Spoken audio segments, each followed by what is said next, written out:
ओम श्री गणपते नमः। श्री गणेश पुराण कथासागर। फार प्राचीन काळी नैमिषारण्यामध्ये महातपस्वी शौनक ऋषींनी एक तप चालेल अशा एका महायज्ञाचे आयोजन केले होते। त्या धर्मकार्याच्या निमित्ताने तिथे अनेक ज्ञानवंत, जपीतपी, साधक, उपासक, अभ्यासक आणि ज्ञानपंडित जमा झाले होते। तसेच आर्त, मुमुक्षु, जिज्ञासू, सहस्त्र आणि सद्भक्त अशा जीवांचीही तेथे विशेष उपस्थिती होती। या यज्ञसत्राच्या कालावधीत जो थोडाफार विश्रांतीचा काळ मिळे त्याचा सदुपयोग हा ज्ञानवंतांच्या मार्फत आर्तजीवांना महापुराणांच्या श्रवण सुखाने भरून काढला जात असे। तेव्हा एकदा महापुराणांच्या श्रवणानंदाने सुखावलेल्या पण अधिक ज्ञान लालसेची ओढ मनात असलेल्या ऋषी, मुनी आणि आर्तजीवांनी पुराण सांगणाऱ्या सुतांना प्रार्थना केली की, हे मुनिवर, खरोखर आपल्या वाणीला माता सरस्वतीचा अमोघ प्रसाद लाभलेला आहे। आपल्या मुखातील अमृतवाणीतून नाना पुराणांच्या कथा ऐकून आमचे कान आणि मन तृप्त झाले आहे। या श्रवण उपासनेने आम्ही निश्चितच सुखावलेलो आहोत। तसेच ते पुराण श्रवणांचे महत्त्व पुण्यही आमच्या पदरात पडले आहे। खरोखरच आपण धन्य आहात आणि आम्ही भाग्यवान आहोत। आता आमची तुम्हास अशी विनंती आहे की आपण असेच आणखी एखादे श्रवणीय आणि महापुण्यकारक असे पुराण कथा या माध्यमातून आम्हास निवेदन करा। तेव्हा त्या जीवांची ती आर्त विनवणी ऐकून सुखावलेले सूत मुनी त्यांना म्हणाले, श्रोतेजनो, तुमच्यासारखे ज्ञानमुमुक्ष जीव श्रवणास लाभल्याने माझ्याही निवेदन कौशल्यास एक नवे आव्हान मिळते आहे। तुमची ही मागणी ऐकून मी तुम्हाला आता एका नव्या पुराण कथेच्या निवेदनास प्रारंभ करणार आहे। हे पुराण म्हणजे सकल देवतांमध्ये ज्याला अग्रपूजेचा मान लाभला आहे त्या श्री गणेशाचा महिमा वर्णन करणारे हे एक श्रवणी असे उपपुराण आहे। आता लवकरच एका शुभदिनी आपण एकदा सुंदर अशा मुहूर्तावर या कथा निवेदन कार्याचा शुभारंभ करूया। सूत मुनींचे ते अभिवचन सर्व आर्तजीवांना नुसते सुखावून गेले नाही, तर प्रत्येकजण आता आपल्या कोणत्या नव्या कथा ऐकण्यास मिळणार या कल्पनेने अधीरपणाने त्या पुराण कथा निवेदनांच्या प्रारंभाची वाट पाहू लागला। आणि मग एका शुभदिनी एका सुंदर अशा मुहूर्तावर सर्व आर्तजीवांना आपल्यासोबत घेऊन सूत महामुनींनी एका विशाल वृक्षांच्या दाट छायेखाली त्या ज्ञान सत्राचा शुभारंभ केला। सूत महामुनींनी प्रथम श्री विघ्नहर्त्या श्री गजाननाचे स्मरण केले, सद्गुरूंना अभिवादन केले, श्रोतजनांना श्रवण सुखास सादर होण्याची विनंती केली आणि ते सांगू लागले, सृजन हो, 18 पुराणांच्या निवेदनानंतर आता उपपुराणांपैकी श्रेष्ठ असे जे गणेश पुराण आहे ते मी तुम्हास निवेदन करते, ते लक्ष देऊन ऐका। श्री गणेश ही विद्येची देवता, तो सुखकर्ता आणि दुःखहर्ता आहे। गणेश पुराणांच्या श्रवणाने भक्त भाविक उपासकांच्या घरात यश, कीर्ती, सौख्य, समाधान, आनंद आणि भगवत कृपा लाभते। या पुराणांच्या निवेदनातून मी तुम्हास श्री गणेशाचे अवतरण, त्यांचे कार्य, लीला, महती, उपासना आणि त्यांचा सद्भक्तांना होणारा कृपालाभ हा सर्व भाग निवेदन करणार आहे। हे पुण्यकारक श्रवणी असे श्री गणेश पुराण प्रथम महर्षी व्यास यांनी भृंगू ऋषींना सांगितले। भृंगू ऋषींनी ते सोमकांत नावाच्या एका राजास सांगितले। सोमकांतने ते पुराण, तो कथाभाग हा आम जनतेस निवेदन केला। चला तर आता आपण सर्वप्रथम त्या पुण्यवान सोमकांतची कथा नेमकी काय आहे ते ऐकूया। फार वर्षापूर्वी सौराष्ट्र देशात सोमकांत नावाचा एक सत्वशील, धर्मपरायण, कर्तव्यदक्ष आणि प्रजाहितकारी असा राजा होऊन गेला। हा राजा मोठा बुद्धिमान, पराक्रमी आणि ऐश्वर्य संपन्न असा होता। या राजाच्या धर्मपत्नीचे नाव होते सुधर्मा। ती पतिपरायण, अनेक पुण्यवान, भाग्यवंत अशी स्त्री होती। या दंपतीला एक सुंदर आणि गुणवान असा मुलगा होता, त्याचे नाव होते हेमकंठ। हेमकंठ हा मातृपितृभक्त असा सुशील पुत्र होता।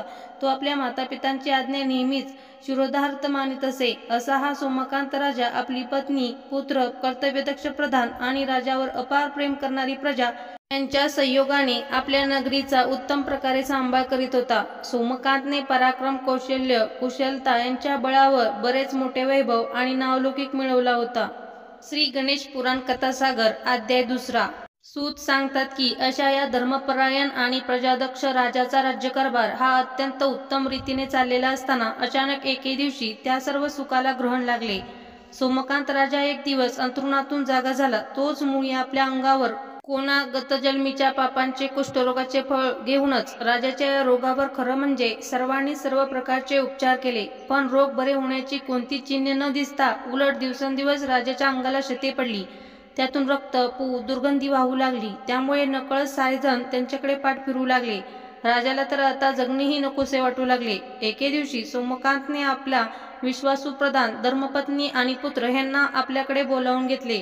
राजा त्यांना म्हणाला, हे पहा, आज येऊ नये अशी वाईट वेळ माझ्यावर आली आहे। कुठल्या जन्मीचे पाप मला या स्वरूपात असे भोगावे लागत आहे। आता ही व्याधी कधीच दूर होणार नाही आणि मला यातच मरावे लागणार असे स्पष्ट दिसत आहे। पण मी माझ्या एका पायी तुम्हा सर्वांचे आनंद जीवन खराब करू इच्छित नाही। तेव्हा बराच मोठा विचार करून मी आता या निर्णयाला आलो आहे की राजपुत्र हेमकंठ ह्याला या राज्याचा सर्व अधिकार देऊन मी वनात दूर निघून जावे। तेव्हा माझी तुम्हा सर्वांना अशी विनंती आहे की तुम्ही माझ्या या निर्णयाप्रमाणे मला या राज्यकारभारातून, तुमच्या माया प्रेम बंधनातून मुक्त करा आणि मला निरोप द्या। माझे हे असे दुर्दैवी जीवन माझ्या एकट्यालाच तुम्हा सर्वांपासून दूर जाऊन जगू द्या। असे हे शब्द बोलत असताना राजाच्या मनात इतके अतीव दुःख, यातना, कष्ट झाले की बोलता बोलता राजा मूर्छा येऊन खाली पडला।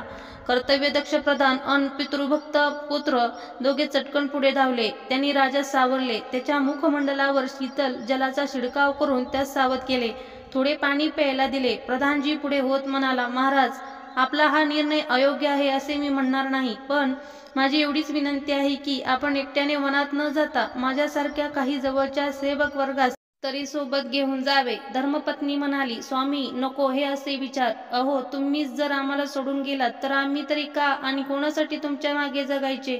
स्वामी, मी तुमची धर्मपत्नी आहे। पतिसेवा हा पत्नीचा धर्म आहे हे मी चांगले जाणते। इतके वर्ष मी तुमच्या सोबत सुख समाधानात आनंदात राहिले, अन आता ह्या अवस्थेत तुम्हास दुःख, यातना, क्लेश होत असताना मी दूर कशी राहू? तुमच्याशिवाय एक दिवसही दूर राहू शकणार नाही। मी तुमच्या सोबत सावलीसारखे तुमच्या मागे मागे येणारच। आपल्या पित्यासोबत मातेचाही वनात जाण्याचा तो निर्णय ऐकताच पुत्र हेमकंठ ह्याच्यावर तर जणू आभाळच कोसळले। एका मातृपितृ भक्ताला त्याचा वियोग ही कल्पना सहन होईना। तो हात जोडून आपल्या जन्मदात्यांना म्हणाला, मी तुमचा एकुलता एक पुत्र आहे। पुत्र ह्या नात्याने तुमचा सांभाळ करणे हे माझे आद्य कर्तव्य आहे। तो माझा पुत्रधर्म आहे। धर्माचरणास वारसा हा तुमच्याकडून माझ्याकडे आला आहे। तेव्हा तुमची चरणसेवा करण्यासाठी मी तुमच्यासोबत वनात येणारच। तेव्हा पुत्राचे ते बोल ऐकून सोमकांतचे अंतःकरण अधिकच हेलावले, कंठ दाटून आला। राजाने मोठ्या कष्टाने स्वतःला सावरले अन तो म्हणाला, बाळ हेमकंठा, तुझं हे माझ्यावरचं प्रेम पाहून मला खरंच मोठा आनंद होतो आहे। तू कर्तव्यदक्ष आहेस हे तर मी जाणतोच। तेव्हा माझी तुला शेवटची हीच अशी आज्ञा आहे की तू आपल्या या राजसेवक, ज्ञानी, अनुभवी, धूर्त अन कर्तव्यदक्ष प्रधानजीच्या मदतीने या राज्याचा सर्व कारभार नीट चालव। मातापित्यांच्या आज्ञेचे पालन हेच पुत्राचे खरे कर्तव्य असते। तू त्याचे पालन कर। आमचे तुला अखंड आशीर्वाद आहेत। हे बघ, मी केवळ माझ्या धर्मपत्नीस म्हणजे तुझ्या मातेस सोबत घेऊन जाईन। तुम्ही अन्य कोणी माझ्या सोबत येण्याचे कष्ट घेऊ नका। माझा हा अंतिम निर्णय आहे, यात आता कदापि बदल होणार नाही। इतके बोलून राजा सोमकांत हा आपल्या महालात निघून गेला। अध्याय हा नेक्स्ट व्हिडिओमध्ये। आमचा व्हिडिओ आवडल्यास चॅनलला लाईक आणि सबस्क्राईब करा।